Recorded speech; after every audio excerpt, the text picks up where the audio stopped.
आज हम स्टडी करेंगे थोड़ा सा यीशु की दूसरी आमद की। तो अगर आपको आपका कोई आइडिया है कि यीशु की दूसरी आमद कैसे होगी, क्योंकि बहुत सारे आइडियाज उसके ऊपर, और यकीनन हम सब के लिए, चलिए आप मुझे एक ज्यादा आसान सवाल से, जो आप सब के लिए अपनी जिंदगी में क्या है सबसे इम्पोर्टेंट चीज?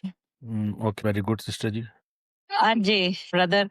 पहले अपनी सेहत और तंदुरुस्ती और फिर अपना खानदान, ये ओके, सबसे ज़रूरी चीज़ें। लेकिन इससे भी जरूरी एक चीज वो ये है, खुदावंद ने खुद कहा कि जो खुदावंद खुद, राइट, में राइट कह रहा हूँ कि गलत कह रहा हूँ? खुदावंद ज्यादा इंपॉर्टेंट है या खानदान ज्यादा इंपॉर्टेंट है? ताजे खुदावंद हर काम में खुदावंद, खुद हिफाजत करेगा। वेरी गुड वेरी गुड, सबसे इम्पोर्टेंट जो है वो खुदावंद है, और खुदावंद सबसे इम्पोर्टेंट है। तो हमें इस बात का भी पता होना चाहिए कि ये जो दुनिया में हम जिंदगी गुजार रहे हैं, या और हमारे माइंड में ये क्वेश्चन है नजात के, जिंदगी के हवाले से, और इस तरह से तरह तरह के। और अब बात ये है कि मेन हमारे जो गोल है एज अ मसीही, एज अ बिलीवर, वो ये है कि हमने अब्दी जिंदगी में दाखिल होना है। हमने अब्दियत जो है वो खुदावंद के साथ। अब आखिरी दिनों में देखिए, एक बड़ी क्लियर डिसीजन है कि जब यीशु ने कहा कि मैं आऊंगा, और जब मैं आऊंगा तो मेरे पास दो किस्म के रिवॉर्ड होंगे, दो किस्म के मेरे पास आपके लिए देने के लिए। निकालिए का जरा मुकाशवा 12 बाब, सॉरी 22वां बाब और उसकी 12वीं आयत, और वो देखेंगे वो दो रिवॉर्ड क्या है। तो बड़ा क्लियर है कि हमारे अंदर एक जो ख्वाहिश है एज अ मसीह, वो ये है कि हमने खुदावंद के, और कोई और जो है वो निकाल ले यूहन्ना की इंजील 5वां बाब उसकी 28वीं और 29वीं आयत, ये पढ़िएगा। हाँ जी, मुकश्शा के 22वें बाब कौन सी आयत पढ़नी है? 12वीं आयत। देने के लिए अजर मेरे पास है। मैं अलिफ़ा और ओमेगा और आखिर, इब्तदा और इंतहा। यीशु कह रहे कि देखो मैं जल्द आने वाला हूँ हर एक को देने के लिए। अब इससे पहले कि हम अगली आयत पर रेडी रखिएगा, यूहन्ना की इंजील उसका 5वां बाब है, 28वीं और 29वीं आयत। मेरा सवाल, अगर आप सब अब्दी जिंदगी में इंटरेस्टेड है, क्योंकि हम सब अब्दी जिंदगी में इंटरेस्टेड हैं, कौन है जिसको जो है वो आग जहन्नम की, अपना अपना हाथ खड़ा कर, बोले सारे जहन्नम किया, जहन्नम किया, कोई भी नहीं जाना चाहता, सारे जो है वो अब्दी जिंदगी खुदावंद के। अभी अब्दी जिंदगी अगर हमारे लिए इतनी इंपॉर्टेंट है, देखिए बहुत सारे लोग यीशु के पास आए भी, कहा कि मुझे अब्दी जिंदगी चाहिए, मुझे क्या करना चाहिए, फिर यीशु ने उनको तरह तरह के जवाब जो है वो दिए उनकी जरूरत के। किसी ने नहीं भी मांगी तो खुदावंद ने कह दिया, यीशु ने कह दिया आज नजात इसके घर में आई है, क्योंकि ये इब्राहिम का बेटा है। सलीब पे भी है ना, वो जो डाकू था, यीशु ने उसको भी कह दिया मेरी बादशाहत में जो है वो तू मेरे साथ होगा। तो अब्दी जिंदगी हमारे लिए बड़ी इंटरेस्टिंग। अब क्वेश्चन मेरा ये है कि ये अब्दी जिंदगी शुरू कब हो, सोच के बताएं। जब यीशु मसीह की आमद होगी और उसके साथ ईमानदार आसमान पे चले जाएंगे, फिर हिसाब किताब के बाद अपनी जिंदगी शुरू होगी। सिस्टर नसीम जो है वो कह रही हैं कि जी यीशु की आमद के बाद होगा। कोई और? नहीं, मेरा मतलब ये नहीं था कि जैसे ही हम मर जाएंगे, हम आंखें बंद कर देंगे, हाँ, एकदम ही हम इटर्नल लाइफ में, ओके वो ओके प्रोसेस है ओके, जिसमें से गुजरना है हमें। हाँ जी। दरवाजे से तो फिर आगे जाएंगे। वो तो अब मेरा क्वेश्चन है कि अब शुरू कब होनी है। अब पढ़िएगा जरा, ये हो 5 बाब उसकी 28वीं आयत और 29वीं आयत। कलाम सुनता और मेरे भेजने वाले का यकीन करता कि मुर्दे खुदा के बेटे की आवाज सुनेंगे, हम्म और जो सुनेंगे हम्म वो जिएंगे। क्लियरली जिएंगे यीशु ने आमीन। कहा है कि मुर्दे यीशु की आवाज सुने, और मुर्दे कब यीशु की आवाज सुनेंगे? दूसरी आमद पे। जी। चैप्टर का, आप सॉरी अगले चैप्टर की जो 6 चैप्टर है यूहन्ना की इंजील का, उसकी आप 39 वर्स पढ़, 39-40 पढ़। हम्म, जी, 30 जी। और मेरे भेजने वाले की मर्जी ये है कि जो कुछ उसने मुझे दिया है, मैं उसमें से कुछ बल्कि उसे आखिरी दिन फिर, क्योंकि मेरे बाप की मर्जी ये है कि जो कोई बेटे को देखे और उस पर ईमान लाए हमेशा की जिंदगी पाए, और मैं उसे आखिरी दिन फिर अब यीशु आखिरी दिन, आखिरी दिन। लेकिन हमारे माइंड में ये कॉन्सेप्ट क्या है मरने के बाद? सिस्टर जी आपने वैसे नहीं कह दिया, मुझे मुझे पता है आपके पास अंडरस्टैंडिंग है, लेकिन एक एक जनरल आइडिया कलीसिया में पाया जाता है कि मरने के बाद क्या है जी, हमेशा की जिंदगी शुरू है। तो कलाम ये चीजें नहीं बता रहा है, बल्कि अगर आप इसकी आगे पढ़ेंगी 44 वर्स में भी यही लिखा है, I will raise him up at the last day. अगर आप इसकी वर्स पढ़ेंगी 54, उसमें भी ये लिखा है, whoever eats my flesh and drinks my blood has eternal life, उसके पास हमेशा की जिंदगी है। I will raise him up at the last day, मैं उसे कब उठाऊंगा, मैं उसे मुर्दों में से कब उठाऊंगा? आखिरी दिन उठाऊंगा, और तब हमेशा की जिंदगी मिलेगी। तो फिर हमारे माइंड में ये कॉन्सेप्ट कहाँ से आ रहा है कि ये हम जैसे ही मरते हैं तो हमारी हमेशा की ज़िंदगी जो है वो शुरू। अब क्वेश्चन मेरा ये है कि अगर ये थियोलॉजी पाई जाती है कि मरने के बाद हमेशा की ज़िंदगी शुरू हो रही है, अब मेरा क्वेश्चन ये है, थियोलॉजी के अंदर आपको नुक्स कहाँ पे नज़र मरने के बाद हमेशा की ज़िंदगी में? कौन मुझे बता सकता है? गरीब लड़के और अमीर आदमी अ, शायद।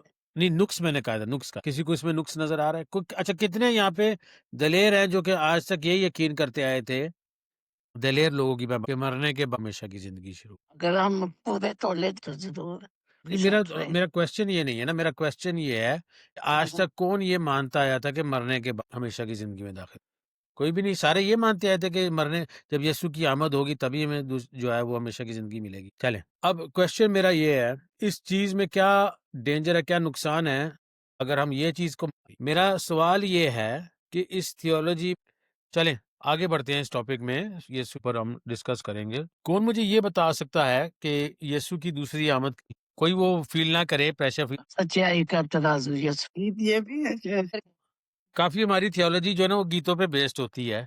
गीत जिसने लिखे हैं उसकी अंडरस्टैंडिंग के मुताबिक ही हमारी थियोलॉजी बेस्ड होती है। यीशु की कलीसिया अब में कितने आज आज लोग पार्टिसिपेट नहीं कर रहे हैं इसलिए क्योंकि थोड़ा-सा उनको डेंजर में डरे नहीं। मैं किसी को कोई बुरा भला नहीं कहूँगा, डरे नहीं। अच्छा, कितने इस बात पे यकीन करते हैं, बिलीव करते हैं कि कलीसिया जो है वो उठा ली जाएगी, उसके बाद 7 साल का मुश्किल का वक़्त आएगा और फिर यीशु की दूसरी आमद। हाँ जी, कोई भी नहीं इस पे बिलीव करता। किसी ने नहीं सुनी ये थियोलॉजी? किसी ने सुनी है इस थियोलॉजी के बारे में? जी, जी, अच्छा, आपका यकीन है इस पे? ना हाँ जी? जी।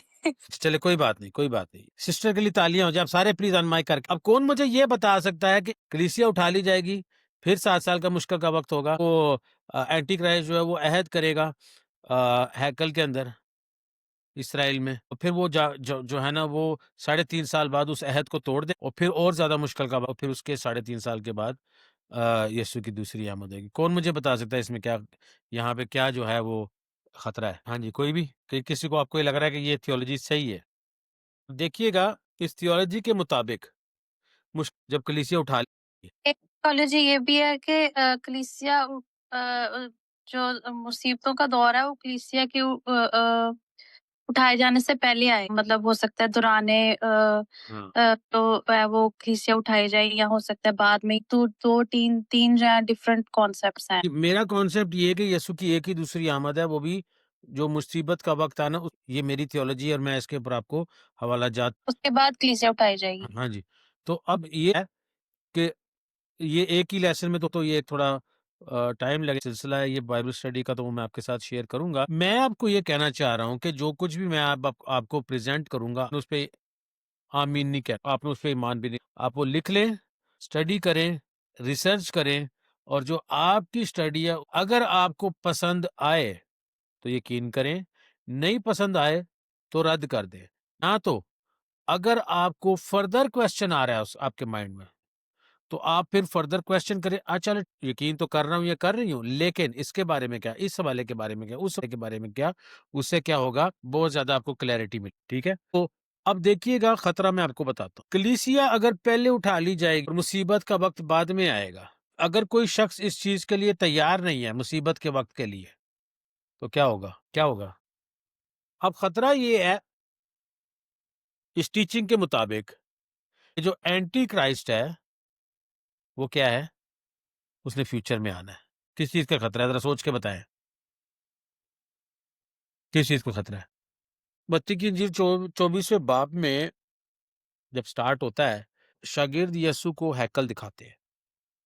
हैकल दिखाते हैं तो यीशु कहते हैं एक भी पत्थर दूसरे के ऊपर, और यीशु उनको चंद बातें बताते हैं और शागिर्द एक सवाल शागिर्द ये पूछते हैं कि हमें ये बता कि सिस्टर मेला, आप माइक को म्यूट कर लेना, हमें ये बता कि ये जो आखिरी दिन है उनके निशान क्या होंगे और तेरी आमद कब? और अब यीशु मत्ती की इंजील 24 बाब में ये बात 4 दफा कहते हैं, लेकिन जैसे ही वो अपने निशान बताना शुरू करते हैं कि और वो उनको बताते हैं, और मैं अमेज़्ड हूँ मत्ती 24 बाब 25 बाब इस एक सवाल का जवाब। तो जब रियल लाइफ़ में यीशु मैसेज देते होंगे, ये तो बड़ा कंडेंस करके लिखा हुआ है।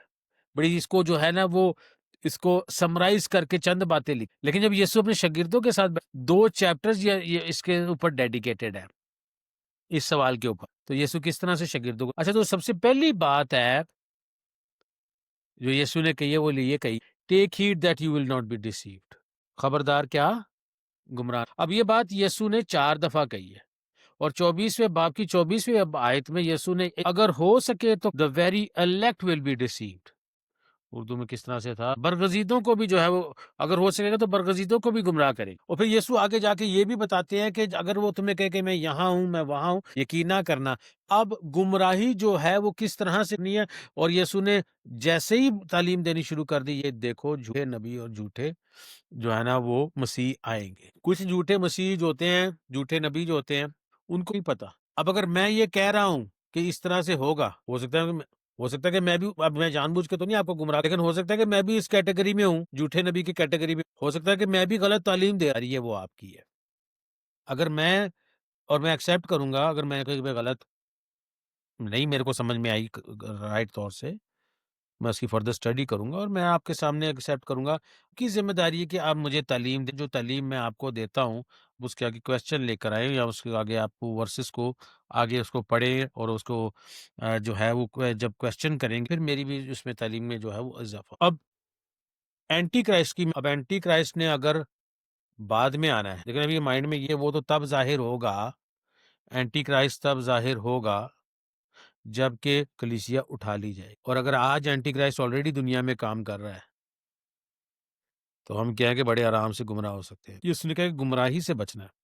अब जो लफ्ज एंटी क्राइस्ट है, कोई मुझे उसका लफ्ज का मतलब बता सकता है? एंटी क्राइस्ट का एंटी क्राइस्ट मुखालिफ मसीह भी एक डेफिनेशन है एंटी का, इन द प्लेस ऑफ यीशु। अब अगर वो आके खुल के मसीह की मुखापर में जो है वो मानेंगे उसकी बात? नहीं मानेंगे, नहीं मानेंगे।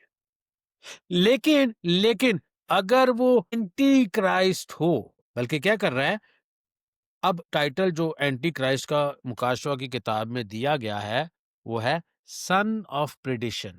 कौन मुझे बता सकता है ये टाइटल और किसको दिया गया है? कौन मुझे बता सकता है? लकब, लकब। तो यहूदा इस्करियोती में हमें एंटी क्राइस्ट की एक तस्वीर जो यहूदा इस्करियोती शागिर्द शागिर्द और किस तरह से उसने जो है वो यीशु को धोखा किस तरह से दिया है, एक निशानी है बोसा देके। तो खुल के देखिए एंटी क्राइस्ट का काम ये नहीं है कि वो खुल के जो है वो यीशु ने मत्ती 24 बाब में जब, ताकि मैं और क्लियरली समझ आए इस बारे में, क्योंकि झूठे मसीह और झूठे नबी उठ खड़े होंगे। ऐसा करिएगा 23-24 पढ़ हाँ जी 23 निशान और बड़े का। अब ये काम होंगे कहाँ पे? और मेरे साथ पढ़िएगा जरा आयत 21, 22 और 23। 21, 22 और 23। 21, 22 और 23। जो मुझसे खुदावन के हर एक आसमान की बादशाही में, मगर वही जो मेरे आसमानी बाप की मर्जी, उस दिन वह तेरे मुझ से कहेंगे, आए खुदावन, क्या हमने तेरे नाम से नबूवत नहीं की और तेरे नाम से बदरूहों को नहीं निकाला और तेरे नाम से बहुत से मौजज़े नहीं दिखाए? उस वक्त मैं उनसे साफ कह दूंगा कि मेरी कभी तुमसे वाकफियत ना थी। मुझे बताइएगा वो लोग क्या कह रहे हैं, क्या तेरे नाम में हमने नबूवत नहीं की, रूहों को नहीं निकाला, जो है हमने बड़े मौजज़ात नहीं, ये सब कहाँ पर हो रहा है? हाँ जी, मरकज़ 16 बाब 17 और ईमान लाने वालों के दरमियान 16 बाब बाब 17-18 सिस्टर जी आप पढ़ दें। 16 बाब 17-18 है। हाँ। और उन्होंने उसे अरगवानी चोगा पहनाया और कांटों का ताज नहीं सिस्टर जी मरकज की तो फिर इसका मतलब क्या? कलीसिया में बड़े बड़े निशान मौजूद तो होने चाहिए क्योंकि यीशु ने कहा कि मुझसे बढ़ के काम करो, लेकिन यहाँ पे ये भी खबरदार कर रहे हैं कि तो फिर यहाँ से हमारे लिए हमने खबरदार है किसी पर एतमाद। देखिए जब वो निशान दिए थे कि ऐसे ऐसे निशान होंगे, वो किसके लिए थे? अगर आप उससे पहले वाली 2 आयतों में जो यीशु ने कहा है जाओ और पूरी दुनिया में जाके मना दी, तो किसके लिए है वो? असल में जो मौजूद जो हैं, अब पौलुस की जिंदगी खुद में भी जो है वो कहता है कि मेरे पास मेरी में जो है वो एक थॉर्न इन द फ्लैश है। तो मैंने 3 दफा दुआ की तो मुझे ये कहा गया कि मेरा फजल ही तेरे लिए काफ़ी, उसको भी शिफा नहीं मिली। और पौलुस जो है वो इस तरह की उसके ऊपर अनॉइंटिंग थी कि वो तो अगर किसी पर अपना रुमाल भी रख देता था या कहीं ले जाता था तो मुर्दे ज़िंदा हो जाते। तो फिर क्या फ़र्क है? समझने की बात ये है कि जो ईमानदार हैं, उन्होंने अपनी ईमान की बेसिस को मौजज़ात पे नहीं बनाना। मौजज़ात जो हैं वो किसके लिए हैं? अब ये नहीं कि जो ईमानदार है उसकी ज़िंदगी में मुआवज़ा नहीं होगा, ऑफ़ कोर्स होएगा मुआवज़ा। लेकिन मुआवज़ात जो हैं वो मेनली किसके लिए है? जो अभी ईमान नहीं लाता, वो उसको अट्रैक्ट करने के लिए, वो अटेंशन दिला को यीशु की कुदरत, उसको खुदावंद की कुदरत दिखाने के लिए उसकी ज़िंदगी में। और जब वो ईमानदार हो जाता है, तो फिर उसको उसकी ईमान की बेसिस मुआवज़ात पे नहीं रखनी, बल्कि खुदा के कलाम पे रखनी है और अपने रिश्ते पे रखनी है, जो कि किसके साथ है? जो कि खुदावंद। लेकिन आज क्या जो है वो किसके पीछे घूम रहे हैं? मुआज़ात, शिफ़ाओं पर यानी कि जो कलाम की स्टडीज़ है वो, अच्छा, कलाम की स्टडी इतनी अट्रैक्टिव नहीं। अभी अगर वर्शिप वगैरह हो रही होगी और बहुत सारे मौज़ात हो रहे होंगे तो वो अट्रैक्टिव चीज़ होएगी। तो सिस्टर ने बड़ा अच्छा कहा था पहले कि जो तंग रास्ता है ना वहाँ से कम कम लोग गुज़र। बात ये है कि जो कलाम की स्टडी है, जो कलाम को समझना है, वो हैंड इन हैंड होना चाहिए मौज़ात के, ठीक है ना? चलिए, अब आप हम इसको इसमें किसी को कसूरवार भी नहीं ठहरा सकते। स्टडी क्यों नहीं की गई? इसलिए क्योंकि जब तक ये कलाम में लिखा है कि जब तक कोई भेजा नहीं, वो कैसे ईमान लेकर आएँगे अगर उन्होंने सुना ही नहीं? और सुनेंगे कैसे जब तक कि कोई भेजा ही नहीं? तो वो सुनने से बात ये है कि खुदावंद का कलाम हमें ये समझा रहा है कि क्या हमारे सुनने वाले कान हैं या नहीं है? अगर तो हमारे सुनने वाले कान हैं, तो हमें खुदावंद के कलाम की जब डीपर अंडरस्टैंडिंग में, तो बड़ा क्लियर पिक्चर हो जाएगी कि मरने के, फॉर एग्जांपल, मर को हमेशा की जिंदगी में, मुकाशवा में हमने पढ़ा है, यीशु कह रहे हैं कि देखो मैं जल्द आने वाला हूं और हर एक को उसके काम के मुआफिक देने के लिए अजर मेरे पास है। और हमने ये भी देखा है यूहन्ना की इंजील में से कि वो अजर क्या है? जिंदगी या अब्दी हलाकत। ये तो यीशु की दूसरी, अगर आप थोड़ी सी स्टडी करेंगे इस टॉपिक के ऊपर, तो वो 1 या 2 आयत पे नहीं बना। मसला क्या पड़ता है कि जब हमने यहाँ से ये सुन लिया, वहाँ से वो सुन, अपनी पूरी थियोलॉजी जो है ना 1 या 2 आयतों के ऊपर। आपको मैं एक एग्जांपल देता हूँ, ये जो 7 साल की जो मुसीबत का वक़्त है, ये कहाँ से आइडिया लिया गया? कहीं पे भी नहीं है बाइबल में, कहीं पे भी नहीं है। अब इसका ज़िक्र जो है, वो दानियल की किताब में इसका, ये 7 साल का, 7 साल, ये दानियल उसके 9 बाब में पेशन गोई, सॉरी, प्रोफेसी है। प्रोफेसी बड़ी अब वो प्रोफेसी स्टार्ट ऐसे होती है, know from the time of the rebuilding of Jerusalem there are 480 years. और ये कहा जा रहा है कि जब से वो हुक्म सदर किया जाएगा, दिया जाएगा, और उसको देने वाला कौन का, फारसी बात के 3 वो दफा वो डिक्री जो है वो दी गई है। साइरस ने दी है, साइरस बादशाह ने दी है, फिर आर्टजक्सस बादशाह ने 2 डिक्रीज दी हैं। तो वहां से कैलकुलेशन करनी बड़ी आसान है कि बाबल जो है उसकी रिबिल्डिंग कब शुरू हुई है। नेहमिया ने और एजरा ने और जेरुब्बाबल ने, इन तीनों ने जो है उस प्रोफेसी को, अंटिल मसाया द प्रिंस, वो यहूदी जो लोग हैं उन्होंने कहा कि इसको स्टडी नहीं करनी, क्योंकि अगर स्टडी करेंगे तो अगर उसकी कैलकुलेशन करें तो यीशु को पॉइंट आउट कर रही है एग्जैक्टली उस डेट को। अब उस प्रोफेसी के लास्ट 7 साल है, पहले 3.5 साल का जिक्र जो है वो यीशु मसीह की जो खिदमत है उसके बारे में है, और उसके 3.5 साल का जिक्र उसके बाद। अब वो 7 साल को पुरान उसको ले लिया, फ्यूचर में लेके चले गए कि जी फ्यूचर में एंटी क्राइस्ट की, जहाँ पे यीशु की बात हो रही है उसको एंटी क्राइस्ट की बात। अब देखिए, प्रोफेसी अगर वो यरूशलेम के बिल्डअप होने से, तो फिर वो वहां पर कैसे पहुंच गई है, सच में कैसे पहुंच गई, जब उसका कोई वहां पे ताल्लुक ही नहीं। और उसका रीजन सिंपल ये है, सिंपल रीजन ये है कि अगर एंटी क्राइस्ट एग्जिस्ट कर रहा है और कोई भी थियोलॉजी एग्जैक्टली एंटी क्राइस्ट को पॉइंट आउट करेगी, कोई भी थियोलॉजी अगर एग्जैक्टली एंटी क्राइस्ट को पॉइंट आउट करेगी, और एंटी क्राइस्ट इस दुनिया में एग्जिस्ट कर रहा है, तो एंटी क्राइस्ट का क्या काम है? Anti Christ, by the way, उसका मेन फंक्शन क्या, मेन काम क्या है? एंटी क्राइस्ट जो है वो इस दुनिया के अंदर शैतान का एजेंट है। एंटी क्राइस्ट क्या है? शैतान का एजेंट है। शैतान को किस बात की, क्यों क्यों इस दुनिया में शैतान को क्यों एजेंट की? क्योंकि वो खुद दुनिया का हाकिम बनना वो तो ठीक है, लेकिन उसको एक एंटी क्राइस्ट की क्या क्या अब देखिए, जब ये दुनिया को खलक किया था, तो इसका इख्तियार जो है खुदावन ने इंसान को, और जो कुछ भी इस दुनिया में हो रहा है या होगा या इन्फ्लुएंस करना है वो इंसान के थ्रू ही हो। यहाँ तक के खुदावन दूर से इस दुनिया को बचा नहीं सकते, इंसान की सूरत में आए हैं, क्योंकि इख्तियार इस दुनिया में इंसान को दिया गया। इंसान को बचाने, इंसान की सूरत में आना जरूरी था। जिस तरह से खुदा उनको भी इंसान की जरूरत थी कि वो दुनिया को बचाएं, इसी तरह से शैतान को भी इंसान को गुमराह करने की एक इंसान की जरूरत। इंसानों को इंसान गुमराह करते हैं, और शैतान और भी तरीके से, लेकिन उसका जो एक पावरफुल एजेंट है, उस जो सबसे ज्यादा पावर इंसान का इस्तेमाल करके, क्योंकि जो एंटी क्राइस्ट है वो किसका रिप्रेजेंटेटिव है, वो किसका एजेंट है, वो शैतान का। रेफॉर्मेशन का आपको पता है सबको, रेफॉर्मेशन सबका आपको सबको पता है कि रेफॉर्मेशन क्या है। रेफॉर्मेशन जो है वो शुरू होती है, उससे पहले भी असल में शुरू हो चुकी थी, लेकिन मार्टिन लूथर ने जब 99 थीसिस को पिन किया था चर्च की दरवाजे पे, तो वहां से रेफॉर्मेशन शुरू होती है। और उसके बाद फिर कई सारे रेफॉर्मेशन आए, लेकिन उससे पहले भी थे वो, लेकिन अंडरग्राउंड थे। उसके बाद जो है ओपन एक रेफॉर्मेशन शुरू होती है। आप सबकी जो हमारी आज जो कलीसिया है ना, वो रेफॉर्मेशन का रिजल्ट है।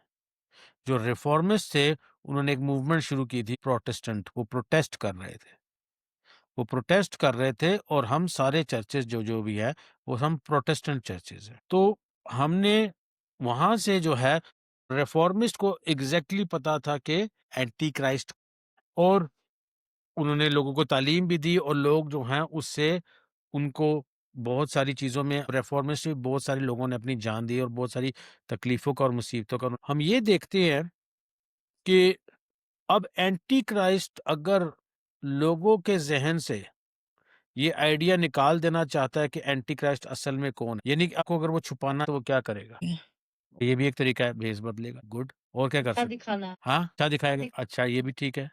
और अगर एंटी क्राइस्ट ये आपको बिलीव करा दे कि वो एग्जिस्ट ही नहीं करता, अगर माइंड में ये डाल दे कि वो तो फ्यूचर में आना है एंटी क्राइस्ट ने, अगर माइंड में ये डाल दे कि उसने फ्यूचर, तो फिर क्या होगा, फिर सिंपली आपको तो ये आपके आपको आइडिया ही नहीं है कि आज दुनिया में एंटी क्राइस्ट जो है वो क्या कर रहा है, या फिर उस ऑपरेट कर रहा है। शैतान की सबसे वन ऑफ द बिगेस्ट उसकी डिसेप्शन ये है कि उसने बहुत से लोगों को इस चीज पे यकीन दिला दिया है कि वो एग्जिस्ट ही नहीं करता। आज बहुत सारे लोग शैतान की एग्जिस्टेंस पे और अगर जो बिलीव करते हैं वो ये क्या समझते हैं, उसके बड़े बड़े सींग है, बड़े दांत है, भयानक सा है, हालांकि बड़ा खूबसूरत फरिश्ता है। तो अपना या तो ये कहता है कि वो एग्जिस्ट ही नहीं करता, या तो वो अपना भेस ही बदल लेता है वो लोगों के सामने। और यहाँ तक कि आजकल तो सेटन को वर्शिप करने वाले भी आ गए, सेटन को प्यार करने वाले।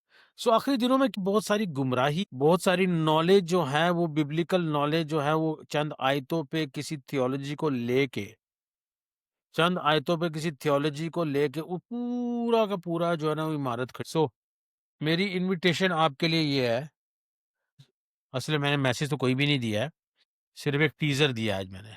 पूरा एक तकरीबन 1 घंटा लग गया या 50 मिनट लग गए हैं टीजर देने कि नेक्स्ट टाइम हम स्टडी करेंगे इसकी। तो मेरा आज सिर्फ एक टीजर है, एक एडवर्टाइजमेंट है कि हम इस टॉपिक की, अच्छा ये टॉपिक थोड़ा सा हार्ड है। दुनिया में एक और तरीका है जिससे गुमराही चल रही है चर्चिस के अंदर। कलाम जो है ना वो सिर्फ मोटिवेशनल हो गया। अच्छा मोटिवेशनल कलाम मैं के खिलाफ तो नहीं हूँ, कितने सारे कलाम मैंने भी यहाँ पे आपको मोटिवेशनल, लेकिन साथ में दूसरे टॉपिक्स को, for example eschatology, for example theology, ये नहीं मैं कहता कि सारा टाइम ही इनकी, लेकिन इनको स्टडी करने के लिए भी आपके पास टाइम होना चाहिए।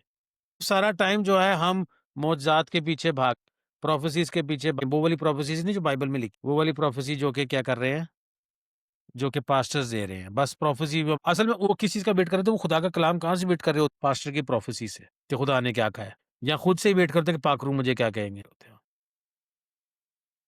सो इस टॉपिक को हम जो है वो कंटिन्यू करेंगे, और यीशु की दूसरी आमद को हम बहुत बहुत बहुत ज़्यादा डिटेल में देखेंगे। और आपको अगर हो सका, अगर पॉसिबल हुआ, तो आप सारे के सारे हवालाजात लिखिएगा, क्योंकि मैं आपको बहुत डिटेल्ड में जो है बहुत सारे हवालाजात, कोई भी जो बात करूँगा या कोई टीचिंग दूंगा, थियोलॉजी दूंगा, उसकी बेसिस बहुत सी बिब्लिकल वर्सेस पे होंगे। आप उसको लिखें, स्टडी करें, और आपकी जो स्टडी है उसके साथ कंपेयर करें, और क्वेश्चन लेकर आए सामने। कि जी मैंने ये स्टडी किया, इसके बारे में क्या? फिर देखना उस आपकी भी इल्म में मेरे भी इल्म में इज़ाफ़ा होगा। मैं ये नहीं कह रहा मुझे सब कुछ पता है और मैं जो बोल रहा हूँ बिल्कुल करेक्ट है। लेकिन मैं अपने पूरे दिल से जितना मैंने अभी स्टडी की हुई है अभी तक, वो आपके साथ शेयर करूँ। आपका भी काम है डिलिजेंट स्टूडेंट्स की तरह कि उस सब चीज़ों की सब्जेक्ट्स की स्टडी करें और वो भी जो है आप इस प्लेटफ़ॉर्म में और दूसरी जगहों पे भी जो खुदावंद आप सबके साथ हो, बड़ी बरकत दे। आमीन।